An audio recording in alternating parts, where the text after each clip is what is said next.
हम लोग श्रीमद् भागवतम के तीसरे स्कंद के चौथे अध्याय के 15वें श्लोक को देख रहे हैं। 14वें में आपने ये देखा था, इतियादृतोक्तः परमस्य पुंसः प्रतिक्षणानुग्रह भाजनोहम स्नेहोत्थरोमास्खलिताक्षरस्तम मुंचः शुचः प्रांजलिराबभाषे। इस प्रकार भगवान के द्वारा, परस्य पुंसा मतलब परम भगवान श्री कृष्ण के द्वारा, आदरतः उक्तः आदर दिया गया और कहा गया, मतलब मुझे कहा गया, उद्धव जी को कहा गया। और इस प्रकार प्रतिक्षणानुग्रह भाजनोहम, उनके अनुग्रह का मैं पात्र बना था। प्रतिक्षण कौन बना था? उद्धव जी बने थे। उद्धव जी से मेरा मतलब बस हुए। और इस कारण से स्नेहोत्थ रोमा, स्नेह के कारण उत्थित प्रकट हो गए थे। क्या? रोम, रोमांच प्रकट हो गया था शरीर में। और स्खलिताक्षरस्तम, स्खलिताक्षरस, मेरे अक्षर स्खलित हो रहे थे, ठीक से वाणी बाहर नहीं आ रही थी। तम, उन भगवान श्री कृष्ण को, उन परम पुरुष को, मुंचः शुचः, अपने आंखों से आने वाले आंसू को पोंछ करके, प्रांजलिर अबभाषे, हाथ जोड़ करके मैंने बोला। तो लिंक क्या है बताइए? क्या बोला? क्या बोला? ये लिंक है। तो अब इस श्लोक को आप देखते हैं। ये क्या हो रहा है? Something strange happening.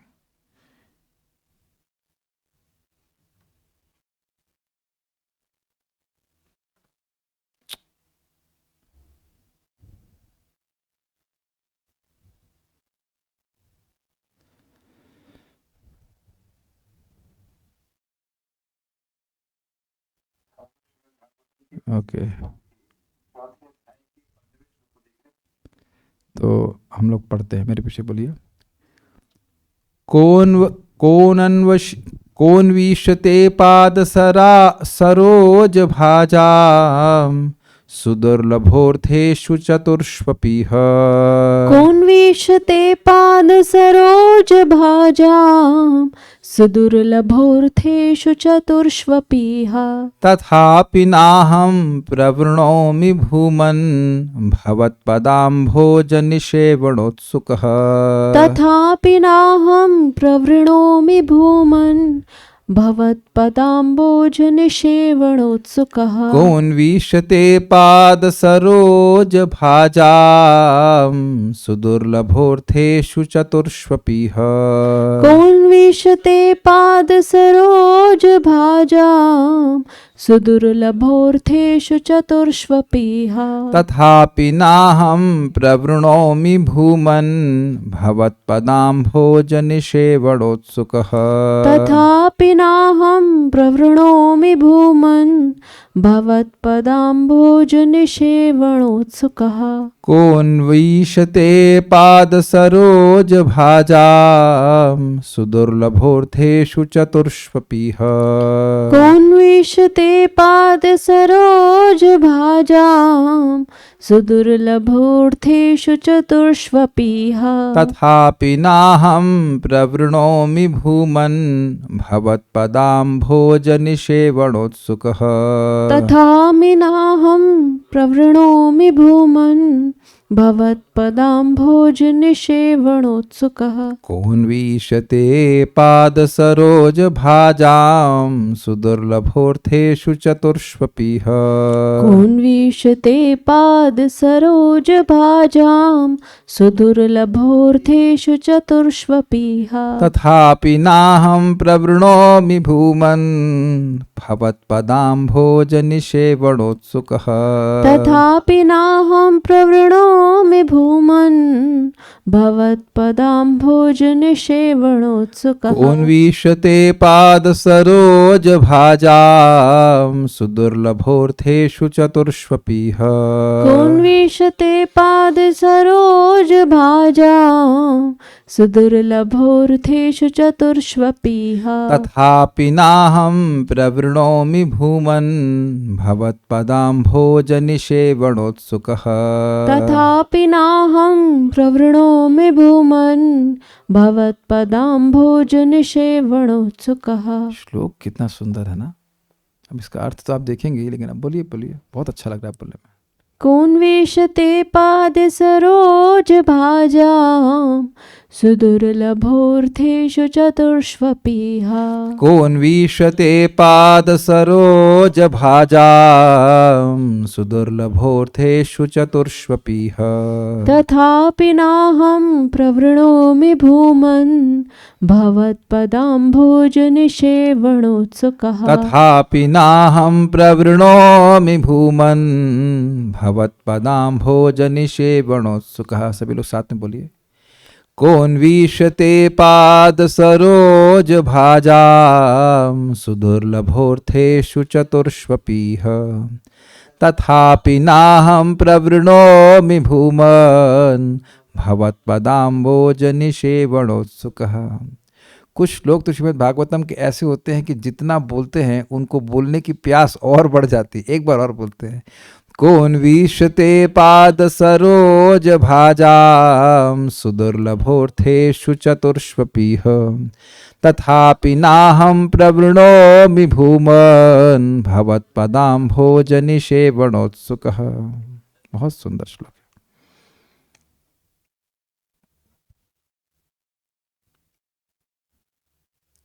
हे प्रभु, जो भक्तगण आपके चरण कमलों की दिव्य प्रेमा भक्ति में लगे हुए हैं, उन्हें धर्म, अर्थ, काम तथा मोक्ष इन चार पुरुषार्थों के क्षेत्र में कुछ भी प्राप्त करने में कोई कठिनाई नहीं होती है।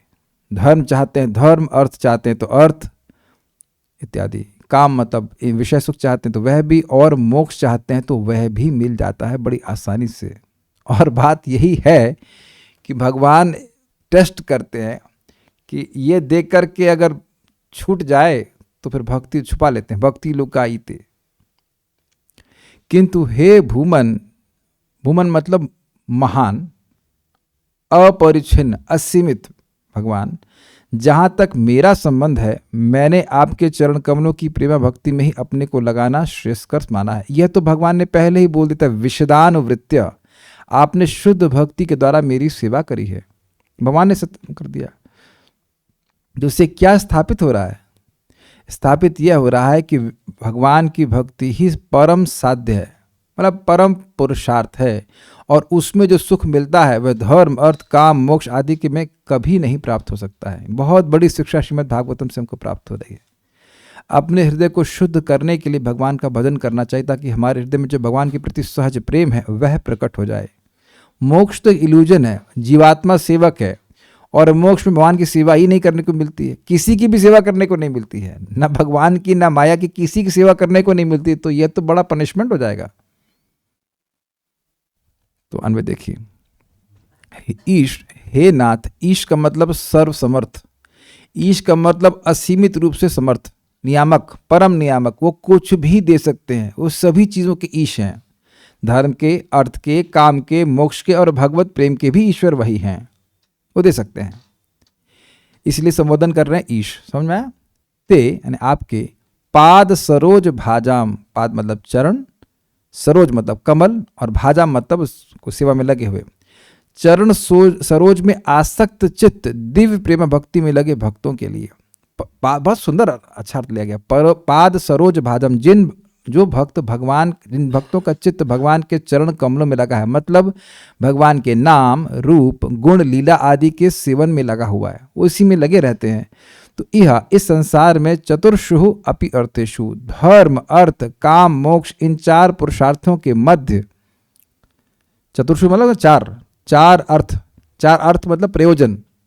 धर्म, कोई कुछ काम कर रहा है तो धर्म होता है प्रयोजन, या अर्थ होता है, या काम होता है, या बेसिकली धर्म इसलिए कर रहा है क्योंकि अर्थ मिलता है, अर्थ इसलिए चाहिए क्योंकि काम मिलता है, तो बेसिकली प्रयोजन काम होता है, या इन तीनों को नहीं चाहिए तो मोक्ष चाहिए। धर्म, अर्थ, काम, मोक्ष इन चारों पुरुषार्थों के मध्य कहनु, कौन सा पुरुषार्थ सुदुर्लभ, दुष्प्राप्य है, अर्थात सब सुलभ है, आसानी से प्राप्त है। ऐसा कौन सा पुरुषार्थ है चारों में से जो भगवान की सेवा से प्राप्त नहीं होता? तो उत्तर क्या है? नहीं, प्राप्त होता है। फिर भी, तथापि मतलब फिर भी का मतलब है कि मैं, मतलब लेकिन वाली बात है ना। ये जो बात बोल दी गई उसके बाद जब तथापि बोलते हैं, लेकिन बोलते तो अलग बात बोल रहे हैं। कह रहे तथापि, फिर भी, भूमन, हे प्रभु, हे अपरिच्छिन्न भगवान। ये समझते हैं लैंग्वेज अपरिच्छिन्न। परिच्छिन्न मतलब लिमिटेड, जैसे मैं यहाँ हूँ तो कहीं और नहीं हूँ, लेकिन अपरिच्छिन्न का मतलब होता है वो हर जगह है। हे भगवान, भगवत पदाम्बोज, भगवत मतलब आपके, आपके चरण सरोज की निषेवण उत्सुक, प्रेम सेवा के लिए उत्सुक, अहम न प्रवृणोमि, मैं इन चारों में से कुछ भी नहीं चाहता। वृणोमि मतलब वर चाहता हूँ, और प्रवृणोमि मतलब बहुत अच्छे से वर चाहता हूँ, और न प्रवृणोमि मतलब इनमें से बिल्कुल कुछ भी नहीं चाहता, जरा सा भी नहीं चाहता। समझ में आया?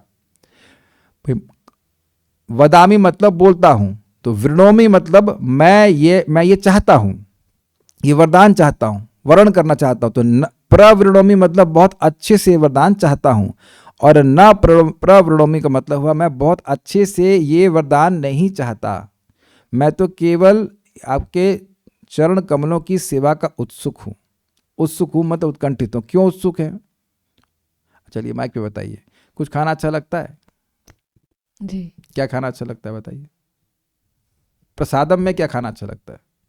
पालक पनीर। पालक पनीर। ठीक। आपको क्या अच्छा लगता है? करेला। तो आप देखिए कि अगर करेला बन जाए, नित्य प्रभु आपको क्या अच्छा लगता है? आलू की सब्जी। तब तो इसीलिए डिवोटी किचन में खाते हैं, वहां तो आलू सम्राट है। मॉर्निंग आलू, आफ्टरनून आलू। ये तो बढ़िया डिवोटी, आलू अच्छा लगता है। राजकुमार प्रभु आपको? अरे आलू, ये तो आलू सेवक हो गए। चलिए ठीक है, आलू पार्टी है। और हमारे क्या नाम, महावीर प्रभु क्या पसंद आता है? महावीर प्रभु जी को सूखी नहीं है, जूस पीते। ठीक है। चलिए, अब आप देखिए, अगर वो वस्तु हो जिसको आप आस्वादन करते हैं, तो वह सुन भी ले कि भाई ये बनी है, ये बनेगी, तो आप उत्सुक हो जाते हैं भोजन को ग्रहण करने के लिए। Is it okay? तो ये समझना चाहिए कि भगवान के चरण कमलों से की सेवा के लिए उत्सुक क्यों है। अब बता दीजिए, मैंने एग्जाम्पल क्यों दिया है? क्योंकि उस सेवा में परम सुख है, जो सुख ना धर्म में है, ना अर्थ में है, ना काम में है, ना मोक्ष में है। एक बात हम कई बार रिपीट कर चुके हैं और फिर रिपीट कर रहे हैं कि देखिए, ये प्रहलाद महाराज की उक्ति है कि भगवान इस मोक्ष के सुख को, इस ब्रह्मानंद को, जिसमें दुख नहीं है, जो तीनों ताप है वहां नहीं है मोक्ष में, तो उसको करोड़ों करोड़ों गुना, मतलब करोड़ों नहीं, द्विपरार्ध, ब्रह्मा जी की जो परम आयु है उसको द्विपरार्ध कहते हैं। 1000 एक चतुर्युग होता है 43 लाख, गुणा 1000 कर दीजिए। ऐसे ब्रह्मा जी के 12 घंटे, ऐसे ब्रह्मा जी की रात्रि, और ऐसे ब्रह्मा जी के पूरे 100 साल, इसको द्विपरार्ध कहते हैं। जितने नंबर आते हैं आप जोड़ लेना, तो उतना नंबर आप मल्टीप्लाई कर लें मोक्ष के सुख को, तब भी वह भक्ति के सुख के सागर के एक बूंद के बराबर भी नहीं है। इसे सुन करके बिल्कुल नम्रता आ जाती कि अभी तो हम बहुत बहुत बहुत नीचे हैं भक्ति में, है ना। कहीं आप ये मत सोच लीजिएगा कि हम लोग बहुत एडवांस्ड हैं, कुछ नहीं। अभी कुछ नहीं, मतलब बस प्रगति, मतलब तो जस्ट फेकिंग इट, भक्ति करने का हम मतलब आडंबर कर रहे हैं।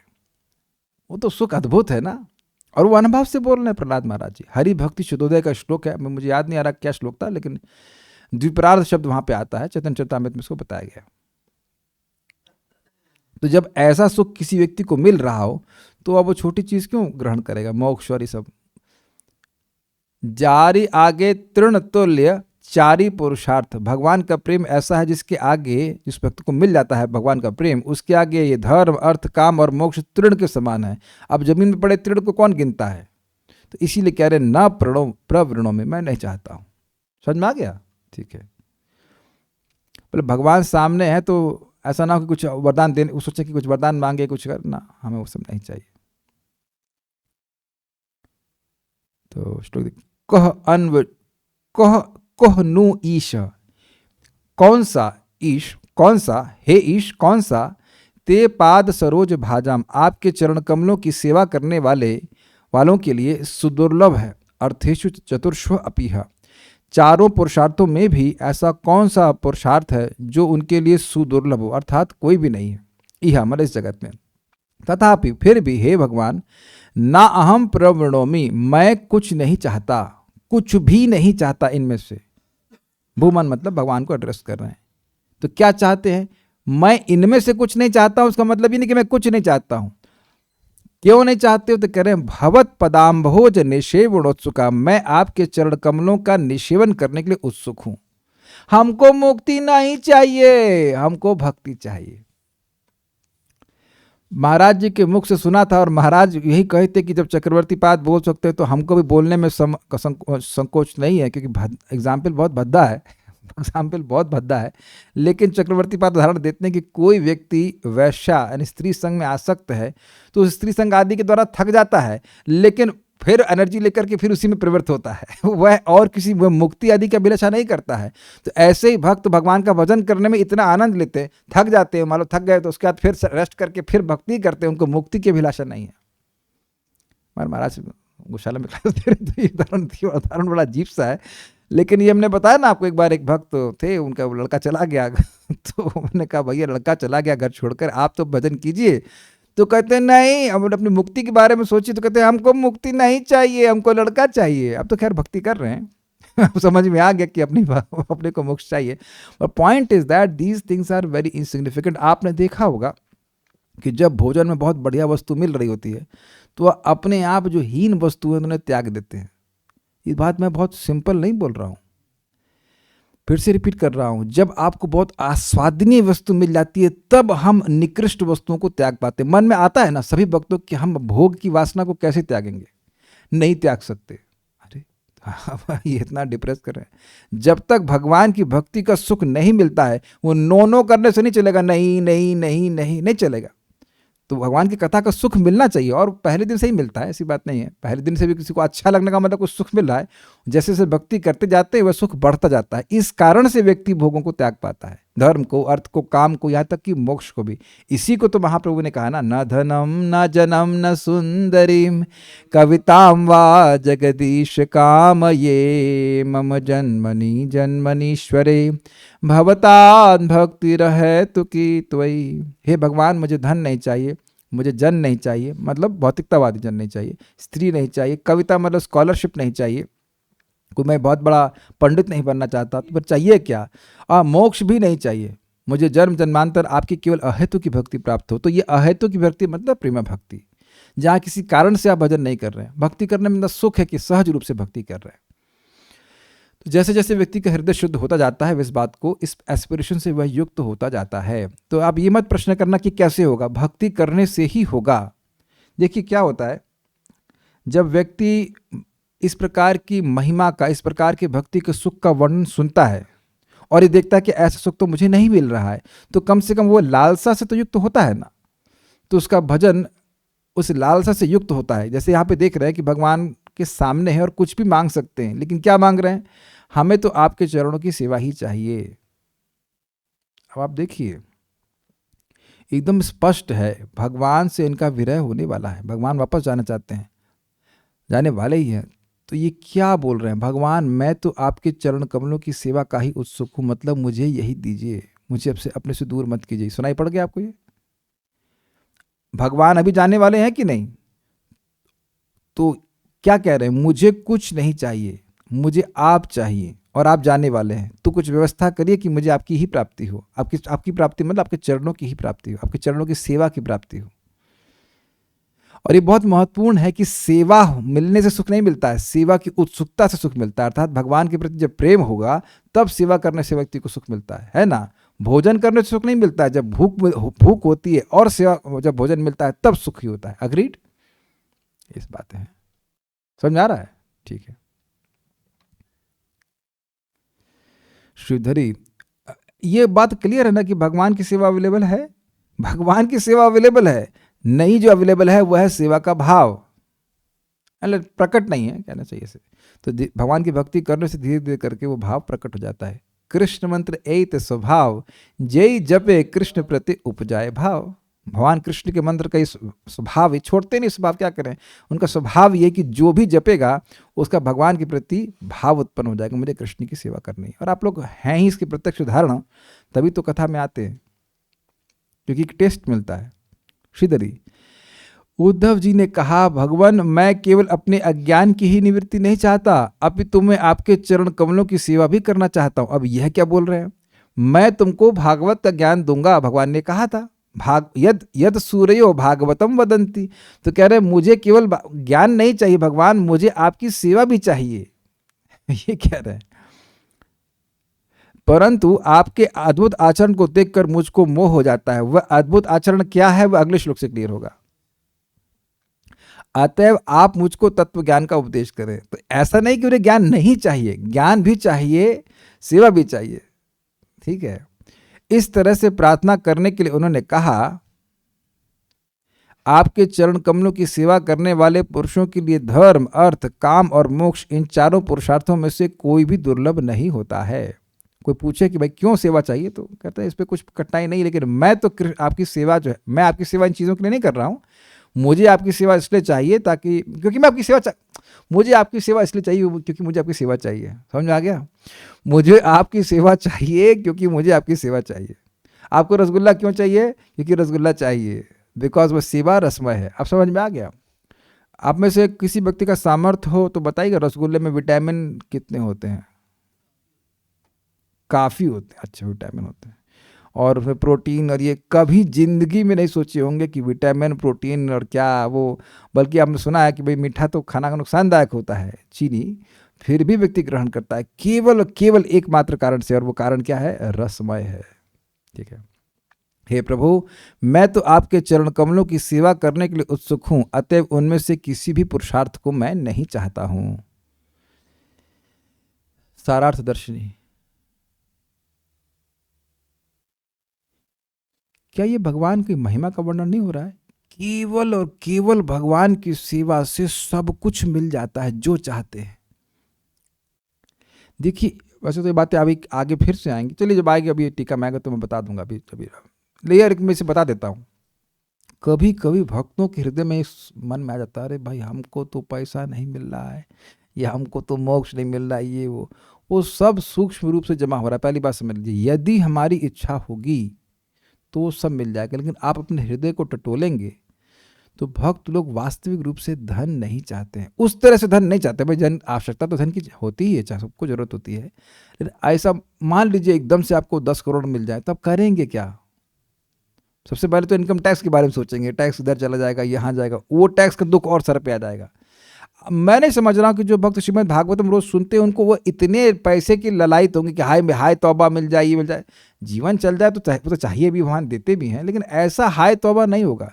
अगर ऐसा हाय तौबा होगा तो भागवत में रोज तो नहीं आ सकता, और अगर रोज आएगा तो ऐसा हो नहीं सकता। दोनों चीज़ें कॉन्ट्रडिक्टरी हैं। अगर आप रोज कथा में आएंगे तो वो सब इस तरह समाप्त हो जाएगा, क्या है उससे, क्या सुख मिल रहा है।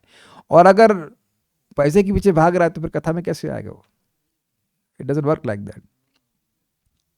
एटलीस्ट रोज नहीं आ सकता, once in a month, once in a blue moon आ जाएगा, लेकिन रोज नहीं आ सकता है कि नहीं? हम लोग अपने मन से नहीं कह रहे हैं, तब विक्रीडतम कृष्णा नृणाम परम मंगलम कर्ण पीयूष समास्वाद त्यजंति अन्य स्पृहाम जना। सारी स्पृहा को त्याग देता है व्यक्ति।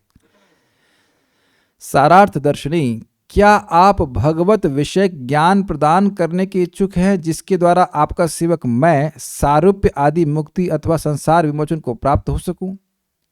प्रश्न हो कि आपने कहा कि मैं ज्ञान दूंगा, तो क्या आप वह अपना ज्ञान दे रहे हैं, लेकिन क्या उस ज्ञान के द्वारा मुझे सारूप्य मुक्ति मिल जाएगी इसलिए दे रहे हैं, या मुझे मोक्ष मिल जाएगा इसलिए दे रहे हैं? कदापि नहीं, मुझे नहीं चाहिए। ध्यान दीजिएगा क्या कह रहे हैं, सारूप्य आदि मुक्ति भी नहीं चाहिए जो कि वैष्णव मुक्ति कहलाती है, कदापि नहीं। धर्म, अर्थ, काम एवं मोक्ष रूपी 4 पुरुषार्थों में से कौन सा ऐसा है जो उन पुरुषों के लिए दुर्लभ है जिनके द्वारा आपके चरण सरोज आराधित हैं? और मैं तो शरण सेवा कर ही रहा था। एवं सकाम रहित ज्ञान भी केवल आपके चरण कमलों की आराधना द्वारा ही मोक्ष आदि फल प्रदान करता है। जो निर्विशेष ब्रह्म का अनुसंधान है, उसमें भी अगर भगवान की सेवा नहीं है तो मोक्ष नहीं मिलेगा। तो भगवान की सेवा से ही मोक्ष भी मिल जाता है। यही तो समझा रहा था मैं, आप लोग को कई बार समझाया है। श्रीमद् भागवतम 10 स्कंद 14वां अध्याय 4था श्लोक है। तो वहाँ पे चक्रवर्ती पाद कहते हैं कि भाई जब नरसिंह पुराण से कोट करते हुए कि भगवान मुकुंद जो मोक्ष प्रदान करने वाले हैं वो तो फल फूल से संतुष्ट हो जाते हैं, तो फिर मोक्ष के लिए किमन्य प्रयत्न, मोक्ष के लिए अन्य प्रयास करने की क्या जरूरत है? और भगवान गीता में भी इसको बोले हैं, यद करोषि यदश्नासि यद जुहोसि ददासि यद तपस्यसि कौन्तेय तत्कुरुष्व मदर्पणम शुभाशुभ फलैरेवं मोक्ष से कर्म बंधने संन्यास योग युक्तात्मा विमुक्तो माम उपैष्यसि। कि तुम जो कुछ भी करते हो, जो भी दान करते हो, जो भी तपस्या करते हो, सब कुछ मुझको अर्पण करो। ऐसा करने से तुम शुभ और अशुभ दोनों कर्मों के फलों से मुक्त होकर के मेरे पास आ जाओगे। ये सब चीज़ें हैं। तो अलग से क्या तो जो निर्विशेष ब्रह्म का ज्ञान है वह भी मोक्ष नहीं प्रदान करता है अगर वह भगवान की भक्ति से युक्त ना हो। कुछ तो भक्ति का सहारा जरूर लिया जाना चाहिए उसमें। ना शोभते ज्ञानमलम निरंजनम, श्लोक इस प्रकार से नारद जी का प्रथम स्कंद। पारायण नहीं करने से सब छूट जाता है, लेकिन निष्क ना शोभते ज्ञानमलम निरंजनम अपि अच्युत भाव वर्जितम नैष्कर्म्यमप्यच्युत भाव वर्जितम न शोभते ज्ञानमलम निरंजनम।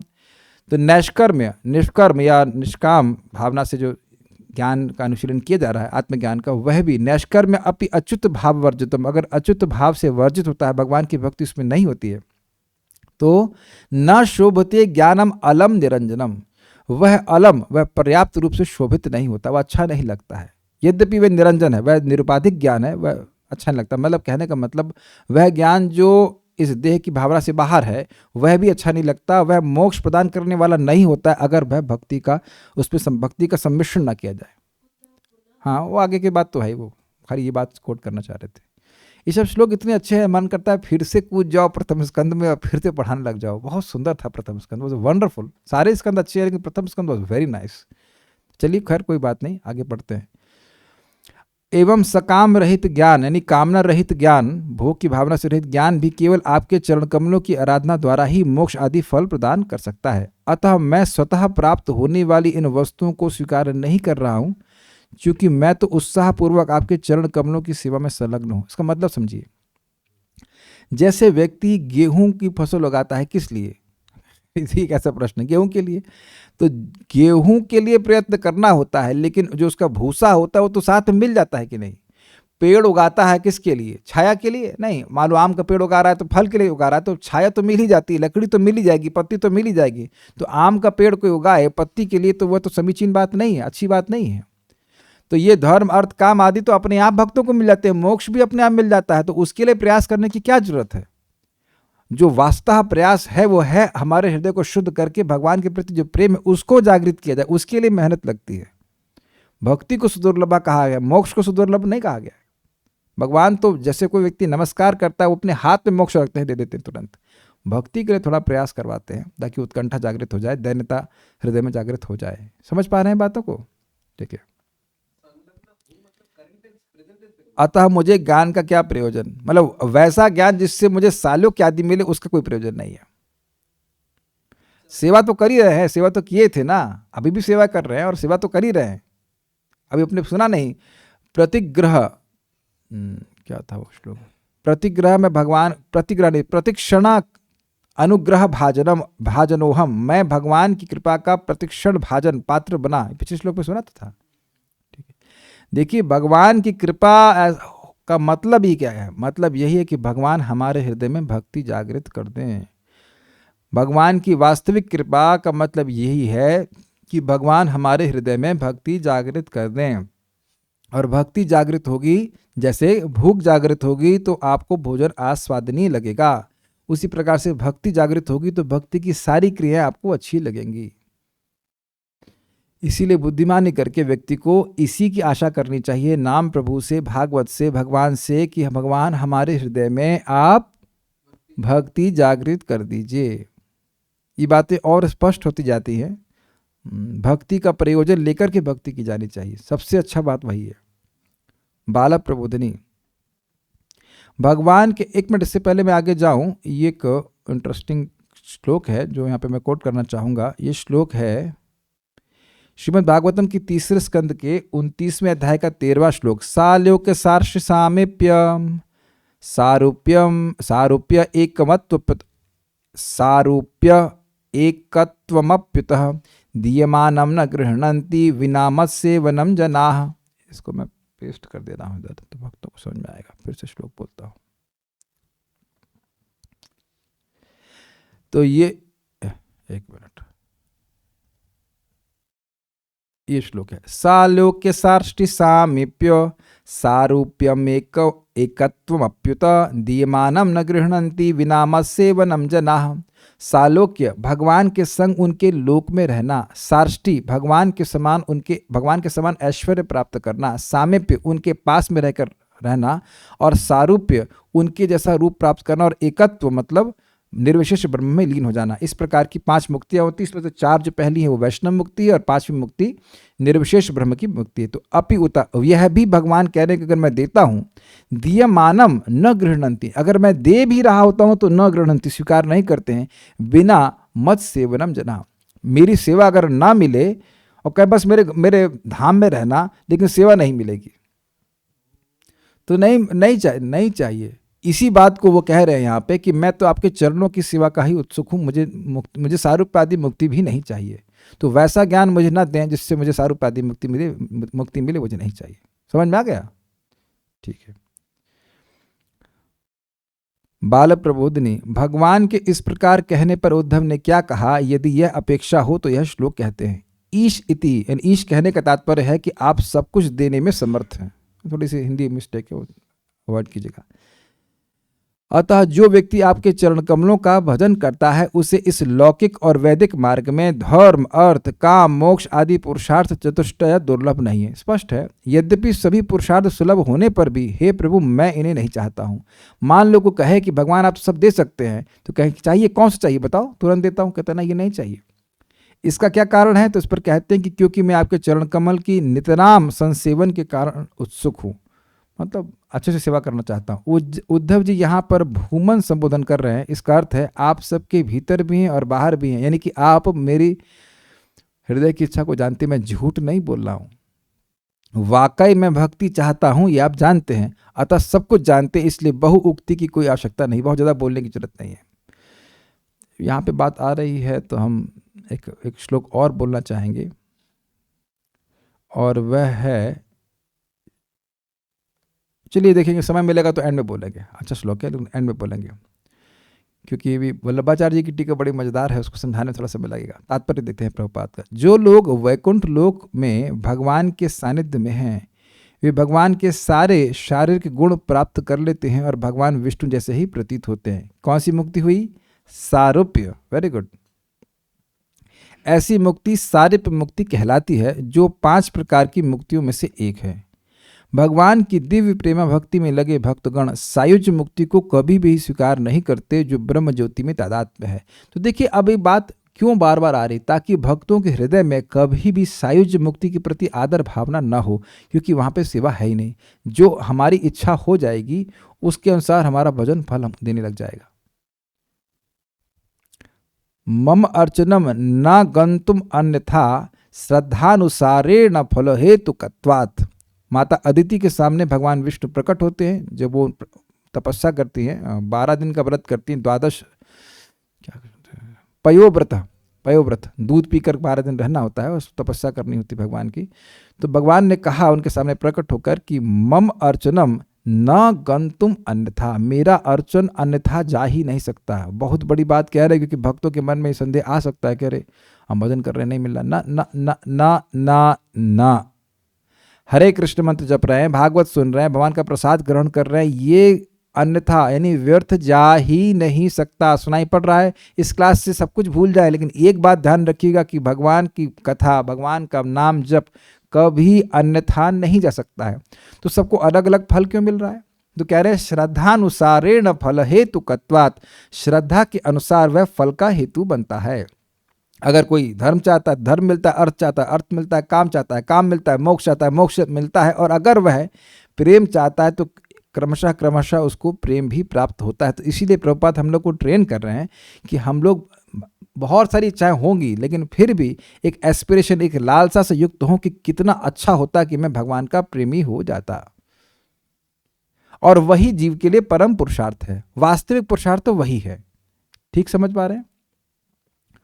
भक्तगण न केवल मुक्ति प्राप्त कर सकते हैं, अपितु धर्म, अर्थ अथवा काम के क्षेत्र में स्वर्ग में स्थित देवताओं के स्तर की कोई भी सफलता प्राप्त कर सकते हैं।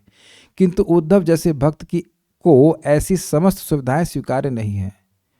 भगवान की कथा मिलेगी नहीं, तो फिर क्या करूँगा स्वर्ग जा करके? What is the point? Simple शब्दों में कहें, व्हाट इज़ द पॉइंट? ये सब चीज़ों को स्वीकार करके मिलना क्या है? कुछ नहीं मिलना है। ये बात है। शुद्ध भक्त एकमात्र भगवान की सेवा में लगा रहना चाहता है, वह अपने निजी लाभ पर विचार नहीं करता। तो आप समझिए, धर्म, अर्थ और काम, ये तो निजी लाभ है। कैसे? क्या निजी लाभ है? देखिए, निजी लाभ का मतलब मेरे दुख की निवृत्ति और मेरे सुख की प्राप्ति, इसे कहते हैं काम, कामना, मतलब भोग की कामना। तो मोक्ष भी कामना है। तार मध्य मोक्ष वांछा कैटब प्रधान, जहां हईते कृष्ण भक्ति है अंतर्ध्यान। तो जितनी सारी इच्छाएं हैं, ये सब भोग की इच्छाएं, ये सब चीटिंग ही हैं। और मोक्ष की वांछा सबसे बड़ी चीटिंग है। क्यों? क्योंकि वहाँ चाहता है कि हमेशा के लिए मेरे दुख की निवृत्ति हो जाए और हमेशा के लिए मुझे सुख की प्राप्ति हो जाए। ये सबसे बड़ी कामना है। इसको हमने चर्चा किया था, अकामा सर्व काम व मोक्ष कामा उदारधि। तो लगता है कि जो मोक्ष व्यक्ति मोक्ष चाहता है, वह इस जगत में कुछ नहीं चाहता, लेकिन ना, वह भगवान के सुख में सुखी नहीं हो रहा है, वह अपने सुख की प्राप्ति करना चाहता है। तो चलिए, ये बात तो समझ में आई कि भाई निर्विशेष ब्रह्म ज्योति में लीन होने वाला मोक्ष चाहता है तो अच्छी बात नहीं है, लेकिन अब सारूप्य स्वीकार करने में क्या कठिनाई है? देखिए, वहां भी एक सूक्ष्म इच्छा रह सकती है कि मुझे इस प्रकार का ऐश्वर्य प्राप्त होगा, या मुझे इस जगत से दुख निवृत्ति हो जाएगी, मैं वहां आराम से भगवान के धाम में रहूंगा। तो वह भी शुद्ध भक्ति का लक्षण नहीं है। Very interesting. आप इसके लिए मैं पढ़ा चुका हूँ, 11:55 भगवद गीता पढ़ लीजिएगा। वहाँ प्रभुपाद स्पष्ट कहते हैं कि भगवान का भक्त तो भगवान के धाम में भी नहीं जाना चाहता, वह भगवान की संगति चाहता। तो संगति का मतलब समझ लीजिए, बहुत क्लियर समझ लीजिए, भगवान से हमारा सेवा का संबंध है। तो सेवा करते हैं तो भगवान की संगति प्राप्त होती है। ये कथा सुन रहे हैं तो भगवान की संगति प्राप्त है। तो सेवा करने की उत्सुकता है, भगवान के प्रति प्रेम है, तो आपकी सेवा रुकेगी ही नहीं। तो आप निरंतर भगवान के संपर्क में ही बने रहेंगे, चाहे कहीं पे भी हो। ये बातें हम लोग तीसरे स्कंद की शुरुआत में भी सुन चुके हैं। तल लोक का शब्द आया था कि उद्धव जी को जब भगवान का स्मरण कराया तो भगवान के बारे में पूछा, तो भगवान के स्मरण से वो उनके लोक में चले गए, फिर वहां से वापस आए, जबकि यहाँ पे इस जगत में वो दिखाई पड़ रहे थे। ये हम लोग सुन चुके हैं इसी में, विदुर जी ने जब प्रश्न किया था। हाँ, उनको समाधि लग गई थी। तो जिस व्यक्ति को प्रेम प्राप्त हो गया, वो कहीं पे भी रहे, वो आध्यात्मिक जगत में ही रहता है। तो प्रेम प्राप्त करना मुख्य प्रयोजन है, चाहे कभी भी मिले, उससे कम सटल हमको नहीं करना चाहिए। तो इसीलिए निजी लाभ की बात हम कर रहे थे, तो वह निजी लाभ की व्याख्या पे हो गई। अब आगे देखते हैं। अब सुबोधिनी है, सुबोधिनी जो है ना, वो एक अलग अर्थ लेके चल रहे हैं, और ये केवल आस्वादन के लिए है। हम इसको फॉलो नहीं करेंगे, हर बार सुबोधिनी में रख भी नहीं पाऊंगा, लेकिन है बहुत मज़ेदार, बहुत रसमय है, तो इसलिए उसको मतलब ये भाव प्रस्तुत कर रहे हैं। एक भाव है, मतलब कवि थोड़ा, कवि ना जहाँ ना पहुँचे रवि वहाँ पहुँचे कवि वाला हिसाब किताब है। तो वह ये एक अलग टेंजेंट में अर्थ जा रहा है, तो उस तरह से ग्रहण करना होगा। कुछ समझ पा रहे हैं? जो हमारा सिस्टम चल रहा है, सीधे सीधे अर्थ है वो तो ठीक है, लेकिन यहाँ जो अर्थ है वो थोड़ा अलग तरह से जाएगा, तो उसको वैसे पकड़ने का प्रयास कीजिएगा आस्वादन के लिए। सुबोधिनी, उद्धव अपना इच्छित पाने के लिए प्रार्थना करता है और अन्य फलों के लिए निषेध करता है कि वह मुझे नहीं चाहिए, जिनके लिए हेतु भी बताता है। उद्धव के मन में ये विचार हुआ कि भगवान कहते हैं कि मैंने ब्रह्मा को भागवत का ज्ञान दिया, जिससे वह सृष्टिकर्ता ब्रह्मा बना। ये आभास हो रहा है सर, ठीक है, ऐसा उद्धव जी सोच नहीं रहे हैं, लेकिन यहाँ इनकी एक उत्प्रेक्षा है कि आभास अर्थ ले रहे हैं कि मैंने ब्रह्मा को भागवत का ज्ञान दिया, जिससे वह सृष्टिकर्ता ब्रह्मा बना। कदाचित मुझे भी यह ज्ञान देकर अन्य ब्रह्मांड में ब्रह्मा बनाएंगे, यूं मुझे लगता है, अतः उसके लिए निषेध करता है। तो आप समझ रहे हैं, ये उद्धव जी नहीं सोच रहे हैं, लेकिन आप देखिए कि आचार्यगण ऐसा भाव रखते हैं। उद्धव जी नहीं सोच रहे कि ब्रह्मा जी बनाएंगे, लेकिन उनका ये एक आभास अर्थ है कि ब्रह्मा जी को ज्ञान दिया था, होता ना कि भैया हमसे पढ़ करके आज IAS बना है, तो आप भी पढ़ेंगे तो क्या बनेंगे, IAS बनेंगे। तो कह रहे हैं मान लो उद्धव जी को ये मन में आए कि ये ब्रह्मा बनाने वाले हैं क्या हमको। बोले थे ना कि ममाद सर्गे, क्या था शब्द, नाभे पद में निषण्णाय मम आदि सर्गे, कि जो कमल पे आसीन ब्रह्मा जी थे उनको मैं ज्ञान दिया। तो कह रहे अच्छा, ये ज्ञान का प्रभाव कि ब्रह्मा बनता है, तो लगता है आप मुझे भी ब्रह्मा बनाएंगे। तो कहते नहीं, मुझे ब्रह्मा नहीं बनना है। ईश, यह संबोधन आप सर्व प्रकार के सामर्थ्य वाले हैं, यह बताने के लिए दिया है। ये तो स्पष्ट है। आपके चरण कमलों के सेवकों को आपके संबंध वाले चारों पुरुषार्थों में से कौन सा पुरुषार्थ दुर्लभ है? मतलब धर्म अर्थ काम मोक्ष कौन सा दुर्लभ है? अर्थात कोई दुर्लभ नहीं है। अब बड़ा इंटरेस्टिंग देखिए बात बोल रहे हैं, बड़ी इंटरेस्टिंग है। पृथ्वी आपका चरण रूप है, ब्रह्मांड भी पृथ्वी रूप है।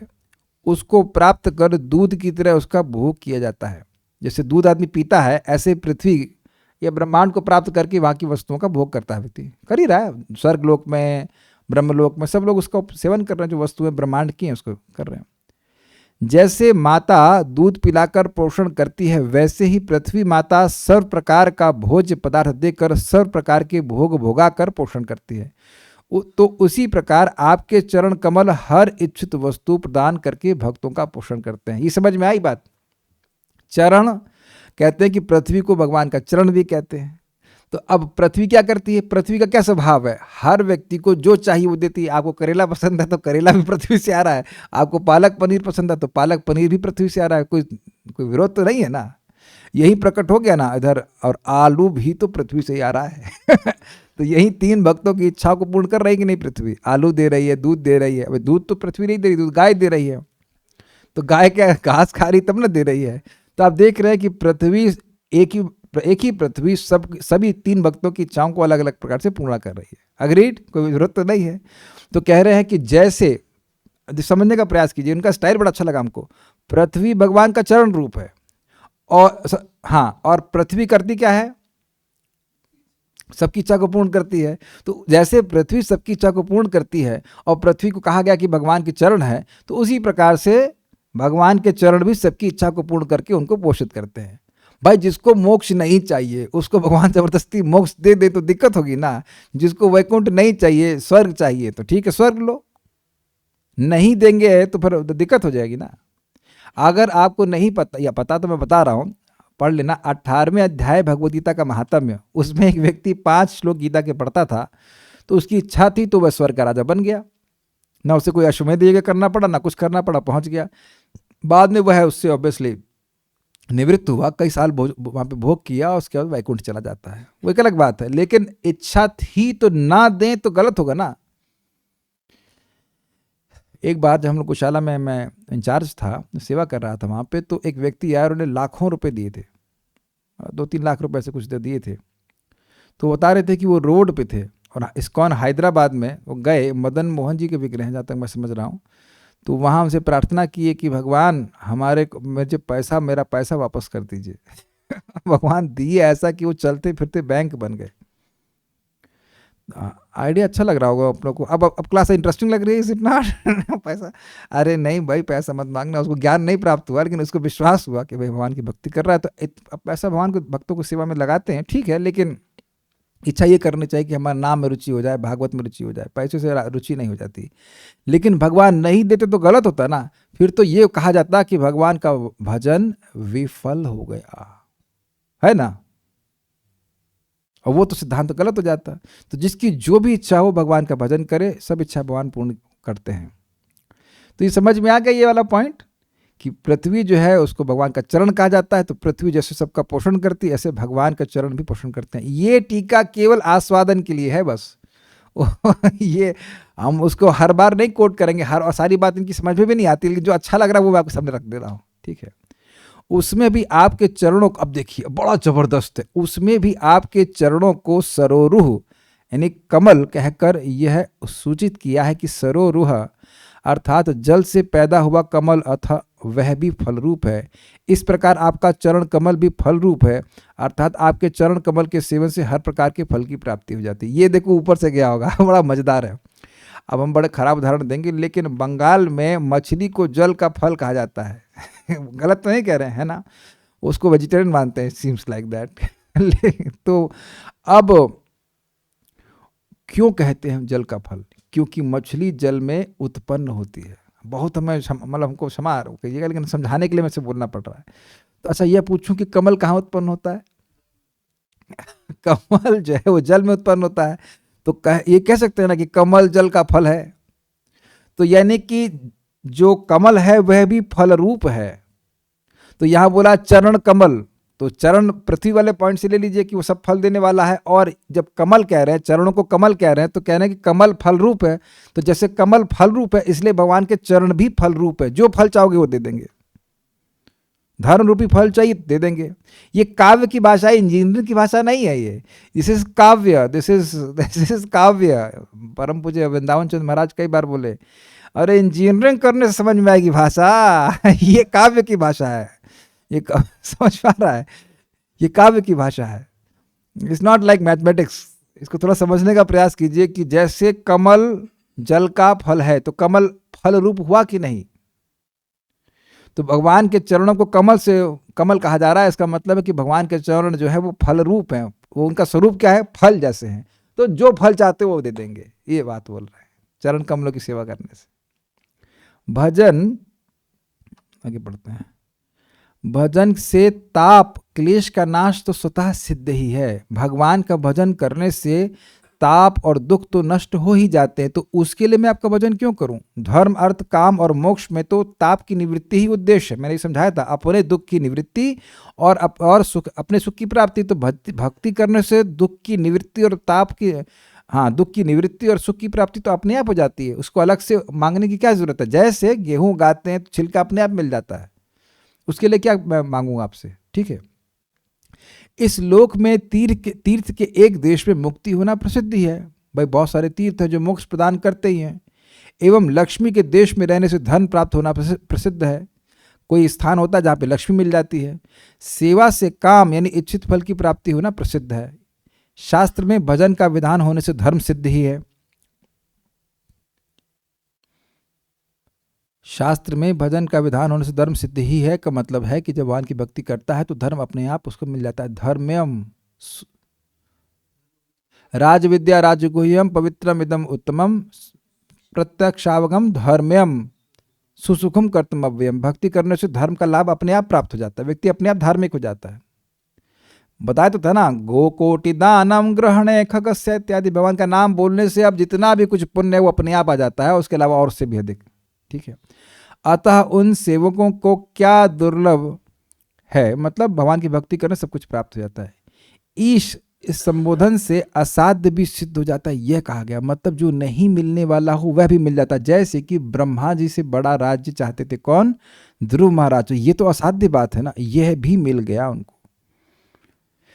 चतुर्षु पद कह देकर यह निर्णय कर दिया है, अन्य जितने भी फल हैं वे चारों के अर्थात धर्म अर्थ काम और मोक्ष के अंतर्गत हैं। मतलब इस जगत में आप व्यक्ति कुछ भी चाह रहा है तो धर्म अर्थ काम और मोक्ष के अंतर्गत ही है, इससे बाहर कुछ नहीं है। तो वस्तुतः इस जगत में जिस किसी की जो कुछ भी इच्छा है वो भगवान पूरी कर सकते हैं, ये अर्थ है। इन चारों के बाहर भी कोई पुरुषार्थ है नहीं है। तो जो कुछ भी चाहिए इन चारों के अंदर है, और चारों हैं भगवान पूर्ति कर सकते हैं, कर देते हैं। इसलिए भगवान के भजन के अलावा और किसी के भजन करने की जरूरत है नहीं। अच्छा, अब इंटरेस्टिंग बात है, यदि कहो कि यो आपका कहना सत्य है, आप सही कह रहे हो, किंतु यह फल सूक्ष्म प्रकार से प्राप्त हुआ है, अब स्पष्ट स्थूल तरह ले लो, तो इस पर कहते हैं कि नाहम प्रवृणोमि, मैं नहीं चाहता हूं। अब ये बात थोड़ा समझने का प्रयास कीजिए। देखिए, हरे कृष्णा बोलिए एक बार, हरे कृष्णा कृष्णा कृष्णा हरे हरे, हरे राम राम राम हरे हरे। तो ये हरे कृष्ण मंत्र जप रहे हैं हम लोग, और भगवान की भागवतम कथा सुन रहे हैं, प्रसाद ग्रहण कर रहे हैं। तो इससे जो पुण्य हमारे अकाउंट में जा रहा है वो दिखता है? वो नहीं दिखता है, वह है क्या? वो सूक्ष्म प्रभाव है। तो आप सही कह रहे हैं कि सब कुछ मिल जाता है, लेकिन ये तो सूक्ष्म रूप से जा रहा है ना भगवान की सेवा करने से, स्थूल रूप से आगे प्रकट होगा। तो भगवान कह रहे हैं कि अभी ले लो ना कुछ स्थूल, कुछ धर्म ले लो, कुछ अर्थ ले लो, कुछ काम ले लो, कुछ मोक्ष लो, जो तुम्हें दिखाई पड़े वो ले लो। तो कहते हैं ना प्रवणों में, मैं नहीं चाहता हूं। कुछ समझ पा रहे हैं? देखिए, इस जीवन में कोई व्यक्ति धन के अभाव में है और कोई व्यक्ति बहुत धन के से युक्त है, तो वह पहले के किए गए पुण्य की वजह से, लेकिन जब वह पुण्य कर रहा था तब उसको नहीं दिखाई पड़ रहा था कितना धन वापस आएगा। मैं समझा पा रहा हूं? आज आप किसी व्यक्ति को देते हैं, समझ लीजिए दान की बात, ओह समय समाप्त हो गया, एनीवेज, कुछ दान करते हैं तो किसी भी व्यक्ति को देते हैं तो उतना ही वापस आएगा। अगर अयोग्य ब्राह्मण को देते हैं तो दुगना वापस आएगा, योग्य ब्राह्मण को देंगे तो 100 गुना आएगा, और भक्त को देंगे तो अनंत गुना वापस आएगा। लेकिन तुरंत तो नहीं दिखाई पड़ता है ना कि वह पैसा वापस आ रहा है। अगले जन्म में आदमी देखता है कि भाई हमको तो बहुत पैसा मिल रहा है, बिना प्रयास के भी पैसा मिल रहा है, बिना प्रयास के भी ज्ञान आ रहा है, मैं समझा पा रहा हूँ। तो जो काम हम यहाँ पे करते हैं, उस जो पुण्य कर रहे हैं, उसका एक सूक्ष्म रूप से अकाउंट में चला जाता है, हमारे अकाउंट में चला जाता है, वो स्थूल रूप से आगे आता है। तो भगवान कह रहे हैं ये सब मिलता है, वो सूक्ष्म रूप से तुमको मिल जाएगा, लेकिन तुमको स्थूल रूप से कुछ चाहिए ना, कुछ ले लो हमसे, कोई राज्य का अधिपति ले लो, अभी ले लो ना, क्या दिक्कत है। तो कहते नहीं, मैं नहीं चाहता हूं। यदि भगवत इच्छा वैसी हो तो उसका निषेध कौन कर सकेगा। तो भी मैं कहता हूं कि वह मुझे इष्ट नहीं, अतः मैं मांगूंगा भी नहीं। कह रहे कि अगर भगवान देना भी चाहे तब भी मुझे नहीं चाहिए। न प्रवृणोमि का मतलब प्रकृष्ट रूपे न वृणोमि, बहुत अच्छी प्रकार से मुझे नहीं चाहिए, बिल्कुल नहीं चाहिए, नहीं नहीं नहीं नहीं चाहिए, नहीं चाहिए ऐसे करके मना करें। अब कहेंगे अच्छा तो भगवान तो सर्वसमर्थ है, थोप देंगे आपके ऊपर, नहीं थोपते। ये भी इंटरेस्टिंग पॉइंट है। भक्त लोग अगर कोई बात नहीं चाहते हैं तो भगवान जबरदस्ती नहीं देते हैं।